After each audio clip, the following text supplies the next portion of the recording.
ବାଣିଜ୍ୟ ବ୍ୟବସାୟ କ୍ଷେତ୍ରରେ ରହିଥିବା କୁମ୍ଭ ରାଶି ବ୍ୟକ୍ତି ଅପ୍ରେଲ ମାସ 14 ତାରିଖ ପରେ ବେପାର କ୍ଷେତ୍ରରୁ ପ୍ରଚୁର ଲାଭ କମାଇ ପାରିବେ। ପାର୍ଟନରସିପ୍ରେ କରୁଥିବା ବ୍ୟବସାୟ ଅତି ଉତ୍ତମ ଫଳ ପ୍ରଦାନ କରିବ। ଜୟ ଜଗନ୍ନାଥ। ନମସ୍କାର, ମୁଁ ତପନ ଡାଇଜେଷ୍ଟକୁ ଆପଣଙ୍କୁ ସ୍ୱାଗତ। କୁମ୍ଭ ରାଶି ପାଇଁ 2026 ମସିହା ଅପ୍ରେଲ ମାସର ମାସିକ ରାଶିଫଳ। ରାଶିଚକ୍ରରେ ଗ୍ରହମାନଙ୍କର ଗୋଚରୀୟ ସ୍ଥିତିକୁ ଅନୁଧ୍ୟାନ କଲେ ଜଣାଯାଏ, ଅପ୍ରେଲ ମାସରେ କୁମ୍ଭ ରାଶି ବ୍ୟକ୍ତି ମିଶ୍ରିତ ଫଳ ପ୍ରାପ୍ତ କରିବେ। ମାସର ପ୍ରଥମାର୍ଦ୍ଧ ଅପେକ୍ଷା ଦ୍ୱିତୀୟାର୍ଦ୍ଧର ସମୟ ବିଭିନ୍ନ କ୍ଷେତ୍ର ପାଇଁ ଅନୁକୂଳ ଫଳ ପ୍ରଦାନ କରିବ। ବାଣିଜ୍ୟ ବ୍ୟବସାୟ କ୍ଷେତ୍ରରେ ରହିଥିବା କୁମ୍ଭ ରାଶି ବ୍ୟକ୍ତି ଅପ୍ରେଲ ମାସ 14 ତାରିଖ ପରେ ବେପାର କ୍ଷେତ୍ରରୁ ପ୍ରଚୁର ଲାଭ କମାଇ ପାରିବେ। ପାର୍ଟନରସିପ୍ରେ କରୁଥିବା ବ୍ୟବସାୟ ଅତି ଉତ୍ତମ ଫଳ ପ୍ରଦାନ କରିବ।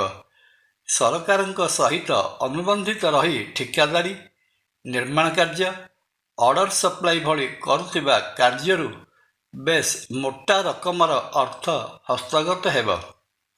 ଚାକିରି କ୍ଷେତ୍ରରେ ରହିଥିବା କୁମ୍ଭ ରାଶି ବ୍ୟକ୍ତି, ବିଶେଷତଃ ସରକାରୀ ଚାକିରି କରୁଥିବା ବ୍ୟକ୍ତି ମାସର ଶେଷ ଭାଗରେ ପ୍ରମୋଶନର ଆଶା କରିପାରନ୍ତି।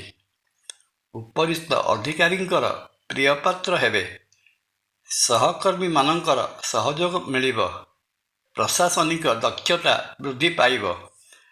ଆର୍ଥିକ ସ୍ଥିତି ଅପ୍ରେଲ ମାସରେ ସ୍ଥିର ରହିବ, କିନ୍ତୁ ଅର୍ଥ ପ୍ରାପ୍ତିରେ ବିଳମ୍ବ ଦେଖାଯିବ।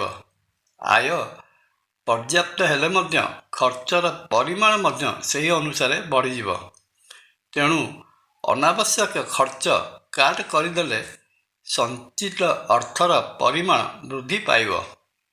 ପୁଞ୍ଜି ବଜାରରେ ପୂର୍ବରୁ ଅର୍ଥ ନିବେଶ କରିଥିଲେ ସେହିସବୁ କ୍ଷେତ୍ରରୁ ଏ ମାସରେ ଆଖି ଦୃଷ୍ଟିଆ ଆୟ କରିହେବ। ପ୍ରେମ ସମ୍ପର୍କରେ ରହିଥିବା କୁମ୍ଭ ରାଶିର ପୁଅ ଓ ଝିଅମାନଙ୍କ ପାଇଁ ଅପ୍ରେଲ ମାସଟି ବରଦାନ ରୂପେ ସାବ୍ୟସ୍ତ ହେବ।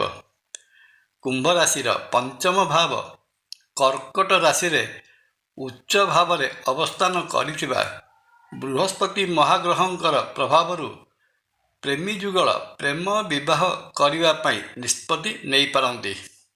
ଅବିବାହିତ ରହିଥିବା କୁମ୍ଭ ରାଶିର ପୁଅ ଓ ଝିଅମାନଙ୍କ ପାଇଁ ମଧ୍ୟ ଏ ମାସର ଦ୍ୱିତୀୟାର୍ଦ୍ଧରେ ଭଲ ଭଲ ଜାଗାରୁ ବିବାହ ପ୍ରସ୍ତାବ ଆସି ବିବାହ ତାରିଖ ସ୍ଥିର ହୋଇଯିବାର ବହୁତ ସମ୍ଭାବନା ରହିଅଛି।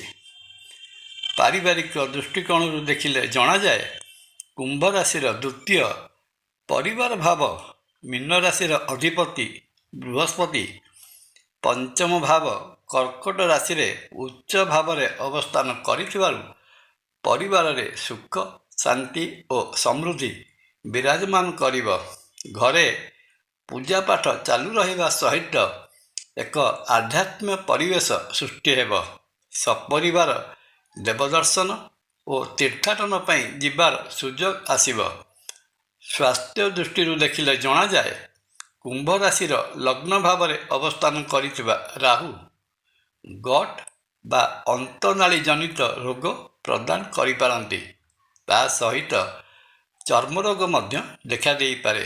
ସେଥିପାଇଁ ଖାଦ୍ୟପେୟ ଗ୍ରହଣରେ ସତର୍କତା ଅବଲମ୍ବନ କରିବା ଜରୁରୀ। ଅପ୍ରେଲ ମାସରେ କୁମ୍ଭ ରାଶି ଜାତ ବ୍ୟକ୍ତି ଅଶୁଭ ଫଳକୁ ଏଡ଼ାଇ ଶୁଭ ଫଳ ପାଇବା ନିମନ୍ତେ ଜଗଜ୍ଜନନୀ ମା ଦୁର୍ଗାଙ୍କର ପୂଜାର୍ଚ୍ଚନା କରନ୍ତୁ।